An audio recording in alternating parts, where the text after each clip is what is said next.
सत्यानन्दचिदात्मने सर्वान्तरात्मने श्रीमद् वेङ्कटेशाय मङ्गलम्। स्वतः सर्वविदे सर्वशक्तये सर्वशेषिने सुलभाय सुशीलाय वेङ्कटेशाय मङ्गलम्। परस्मै ब्रह्मणे पूर्णकामाय परमात्मने प्रयुञ्जे परतत्त्वाय वेङ्कटेशाय मङ्गलम्। आकालतत्त्वमशान्तमात्मनामनुपश्यताम् अतृप्त्यमृतरूपाय वेङ्कटेशाय मङ्गलम्।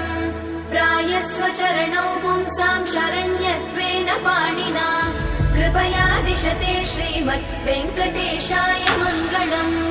दयामृततरङ्गिण्यास्तरङ्गैरिव शीतलै अपाङ्गैः सिञ्चते विश्वं वेङ्कटेशाय मङ्गलम्।